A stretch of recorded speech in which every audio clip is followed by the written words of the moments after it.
अस्सलाम वालेकुम dear students, friends and subscribers. Dear students, आज हमारा टॉपिक है solved paper 2 of political science for CSS 2022। तो डियर स्टूडेंट्स, जैसा कि आपको टाइटल से पता चल गया है कि आज से जो है हम एक नई एपिसोड का आगाज़ कर रखे हैं और उसमें हम CSS के जो पॉलिटिकल साइंस के पेपर ए है और पेपर बी यानी पेपर 1 और पेपर 2 जो है उनका जो सॉल्यूशन है वो आप तक पहुंचाया करेंगे और ये सिलसिला जो है वो काफ़ी अर्सा तक जारी रहेगा। तो आज इसका पहला एपिसोड है। आज हमने 2022 के अंदर जो है जो पॉलिटिकल साइंस का CSS के लिए पेपर हुआ, तो आज हमने उसका इंतखाब किया है। तो दोबारा देखिएगा, solved paper 2 of political science for CSS 2022। आप देख रखे हैं हमारा YouTube channel Mohammad Nawaz Waraich political scientist. तो डियर स्टूडेंट्स, आइए इस वीडियो का आगाज़ करते हैं। Political science, political system of USA, UK, Pakistan, China and India. तो आज के इस एपिसोड के अंदर जो है जो हमने जिस पेपर का इंतखाब किया है तो उसमें जो MCQs शामिल किए गए हैं दरअसल वो हैं political system of UK, USA, इसके अलावा पाकिस्तान, चाइना और इंडिया। तो ये जो है यहाँ से जो है क्वेश्चन का इंतखाब किया गया है, यानी जो इसमें क्वेश्चन शामिल किए गए हैं उनका तल्लुक इन पॉलिटिकल सिस्टम के साथ है। तो हमारा पहला क्वेश्चन है, the American supreme court is called the chamber of Congress. आपने बताना ये है कि अमेरिकन सुप्रीम कोर्ट जो है जो कि एक जुडिशल इंस्टीट्यूशन है, तो वो उसको अमेरिकन कांग्रेस का कौन सा चैम्बर कहा जाता है और ये भी हम डिस्कस करेंगे कि क्यों कहा जाता है।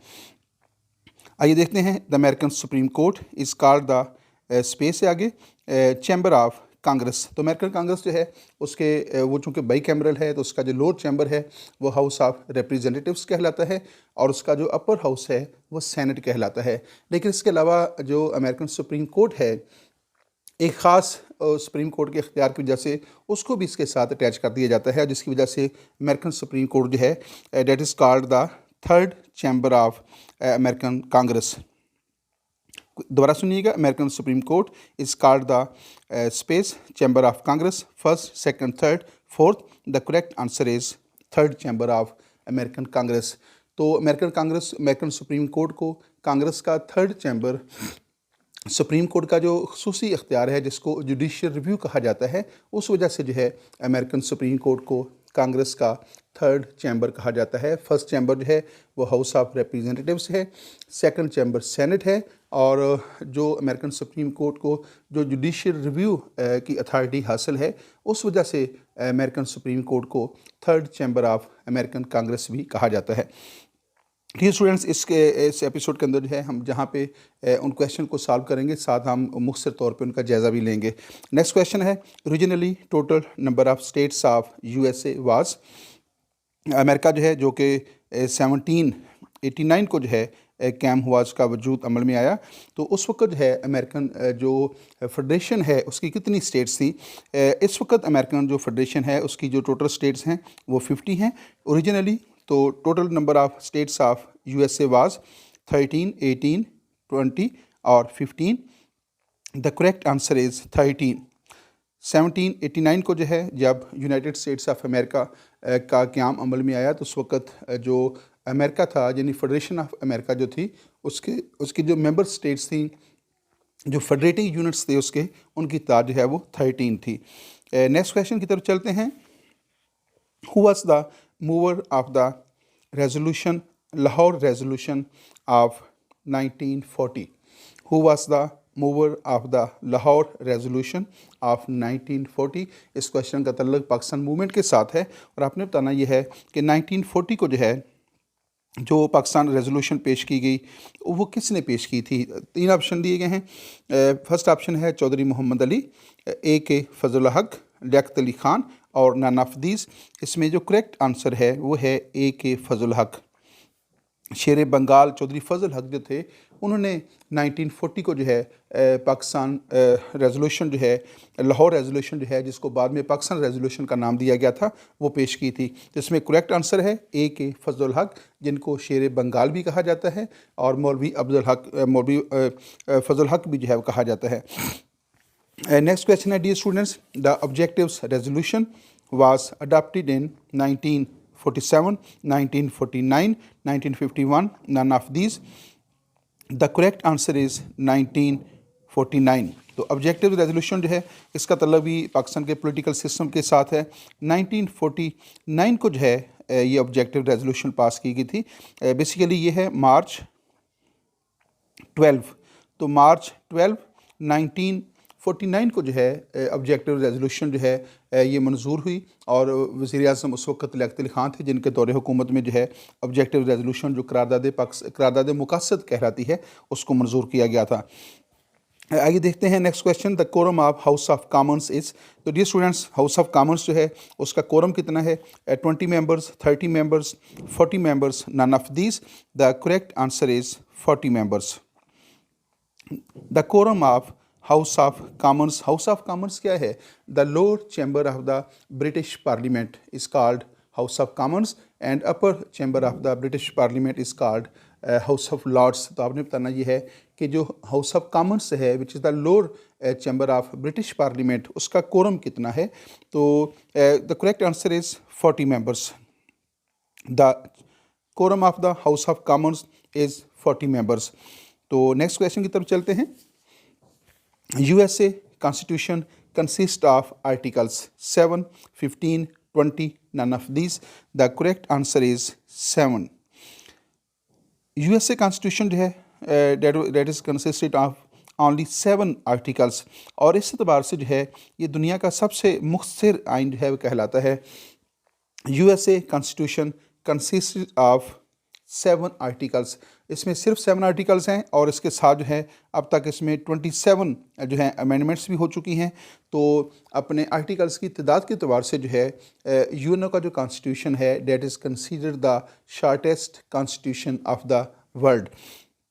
आइए देखते हैं कि which is the next question. हमारे पास नेक्स्ट क्वेश्चन है, Islam was declared as the state religion in Pakistan constitution of 1962, 1973 और 1985, और फोर्थ ऑप्शन है none of this. The correct answer is 1973। Islam was declared as the state religion in Pakistan Constitution of 1973। तो 1973 के आइन में जो है जो दीन इस्लाम है उसको रियासत का सरकारी मज़हब जो है ऑफिशियल रिलीजन जो है वो डिक्लेयर किया गया था।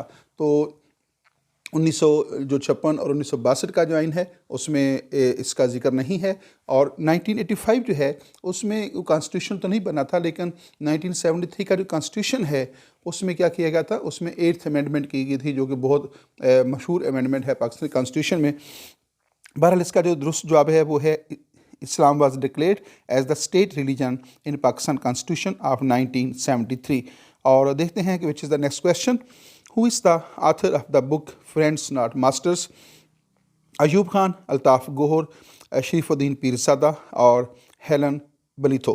तो आइए देखते हैं करेक्ट आंसर कौन सा है। Ayub Khan. Ayub Khan is the author of the book friends not masters. तो ये जो किताब है फ्रेंड्स नॉट मास्टर जो है इसका उर्दू तर्जुमा भी है जिसका टाइटल है जिस रिज़्क़ से आती हो परवास में कोताही। तो उर्दू में इसका टाइटल है जिस रिज़्क़ से आती हो परवास में कोताही, और अंग्रेज़ी बेसिकली ये इंग्लिश में है फ्रेंड्स नॉट मास्टर, और friends not master is written by Ayub Khan. Next question की तरफ चलते हैं। Who became the first Muslim president of All India National Congress? Who became the first Muslim president of All India National Congress? और first option है sir Syed Ahmad Khan, second option है Abdul Kalam Azad, third option है सैयद अमीर अली, और fourth option है बदरुद्दीन तैयब जी। The correct answer is Badruddin Tyab ji became the first president of All India National Congress. All India National Congress जो है ये British India की पहली सियासी जमात थी जो 1885 को जो है इसकी बुनियाद रखी गई थी, और ये ऑल इंडिया नेशनल कांग्रेस जो है ये ब्रिटिश इंडिया की फर्स्ट पॉलिटिकल पार्टी जो है कंसीडर की जाती है। नेक्स्ट क्वेश्चन की तरफ चलते हैं। The first prime minister of Britain was Baldwin, Chamberlain, Robert Walpole, none of this. Question दोबारा सुन लीजिएगा। The first prime minister of Britain was Baldwin, ये गलत है। चैम्बरलिन भी नहीं है, और Robert Walpole is the correct answer of this question. The first prime minister of Britain was Robert Walpole. तो रॉबर्ट वालपोल जो है, he is considered as the first prime minister of Britain. आइए देखते हैं कि हमारे पास नेक्स्ट क्वेश्चन कौन सा है। Who was the president of USA during the Cuban missile crisis. Cuban missile crisis जो है ये डेवलप हुआ था 1962 के अंदर, जब यूएसएसआर की तरफ से क्यूबा के अंदर जो है मिसाइल जो थे वो नस्ब कर दिए गए थे। और आपने बताना ये है कि जब क्यूबा के अंदर यूएसएसआर की तरफ से मिसाइल नस्ब किए गए 1962 के अंदर जो है, तो उस वक्त हुआ था president of USA.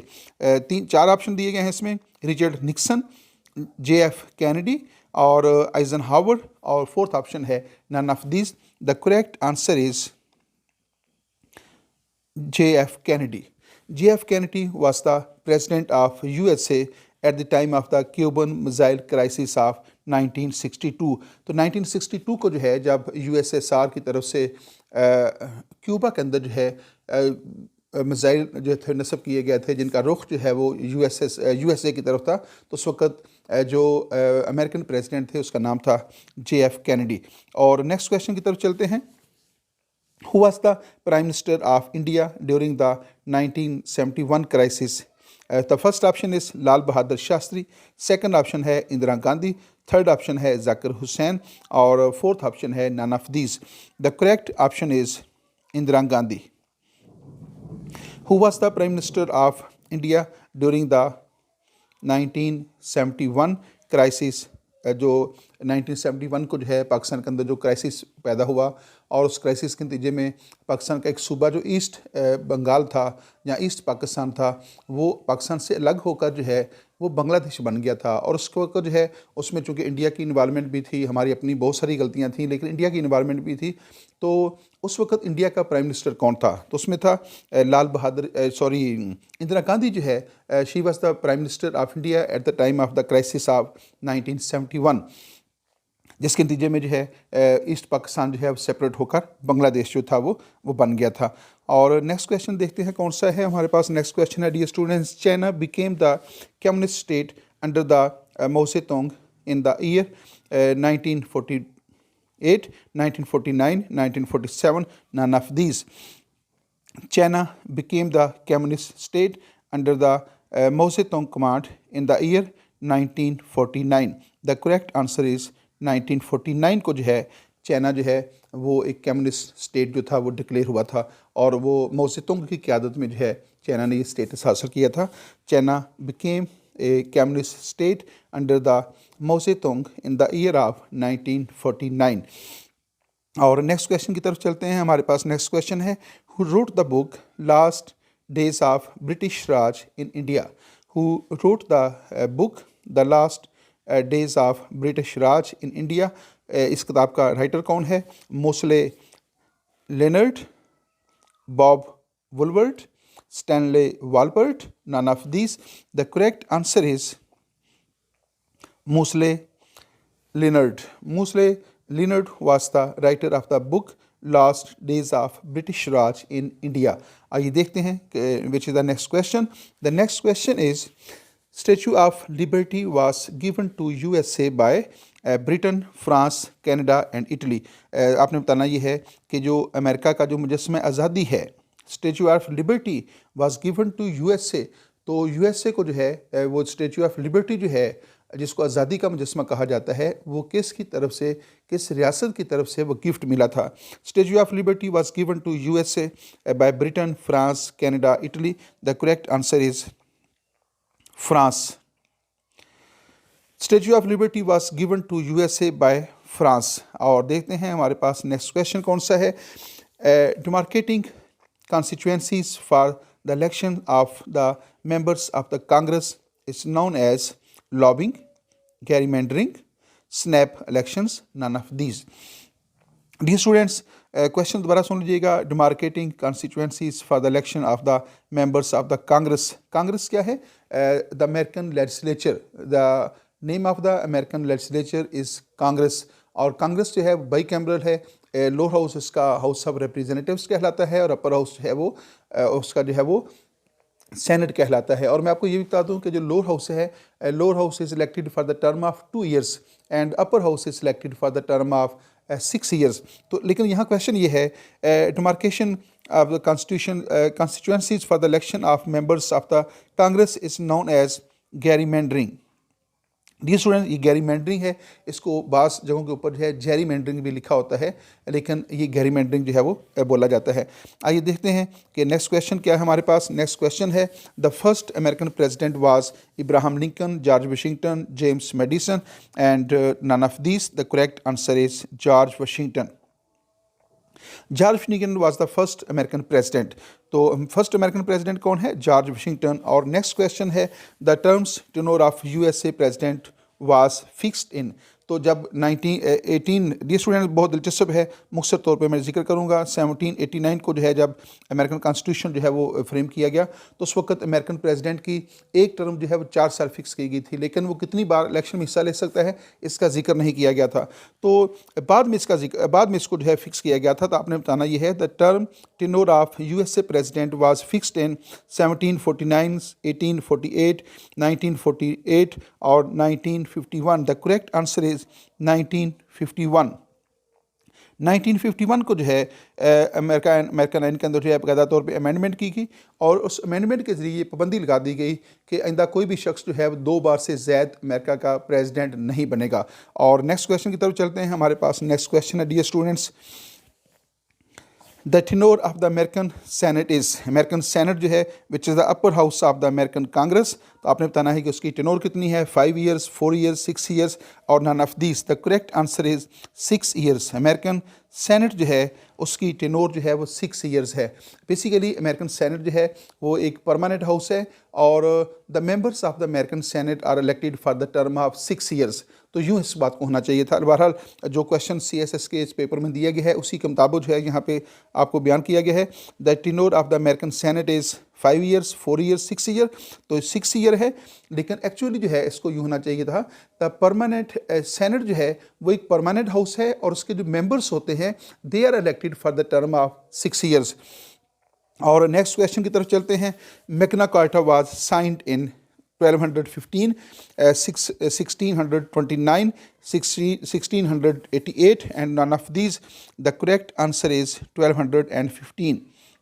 Magna carta इसका तल्लुक ब्रिटिश कॉन्स्टिट्यूशन के साथ है और ये अमेरिकन कॉन्स्टिट्यूशन के अंदर जो है मंशूर आज़म उर्दू में इसको कहा जाता है। मैग्ना कार्टा जो है ये फर्स्ट जो है वो एक अब यूँ समझने के एक मुआहदा था बादशाह के दरमियान और अवाम के दरमियान या अवाम के नुमाइंदों के दरमियान, जिसके नतीजे में जो है बरतानवी जमहूरी अमल का जो है बाकायदा तौर पे आगाज़ हुआ था। Magna Carta was signed in 1215 और बादशाह जॉन जो था he was the president, he was the king of that time. और ये डियर स्टूडेंट्स यहाँ पे इस वीडियो का अख्ताम होता है। Thanks for watching my YouTube channel Mohammad Nawaz Waraich political scientist.